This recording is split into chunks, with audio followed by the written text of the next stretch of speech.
नमस्कार मैत्रिणींनो, आज आहे ना मला नैवेद्य करायचा होता कारण की आज शिवरात्रीचा दुसरा दिवस आहे. तर मी आहे ना असा दिवा रोडगा करायला सुरुवात केली आणि म्हटलं आज बाटीचा स्वयंपाक करू. तर ते बाटी बनायला ठेवली आणि त्याच्यानंतर आहे ना मी कुकर लावून घेतलं होतं वरण भाताचं आणि छान असं मऊसूत वरण भात झालेला होता. त्याच्यामध्ये मी हळद आणि मीठ टाकून मिक्स करून घेतला आणि नैवेद्य पण काढून घेतला. आमच्या इथं अशा नैवेद्याला दिवा रोडग्याचा नैवेद्य म्हणतात. माझ्या आईचा सकाळी फोन आला होता. ती म्हणत होती की असं तुपाचा दिवा रोडगाचा नैवेद्य तू दाखवून दे देवाला. तर मी आहे ना असं देवाला नैवेद्य दाखवून दिला.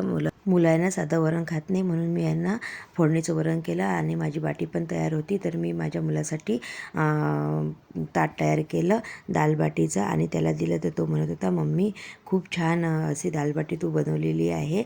आणि मग आम्ही आहे ना तिघंजणांनी दालबाटीचं जेवण केलं आणि आम्ही दोघी मालिकी असं बसलो होतं.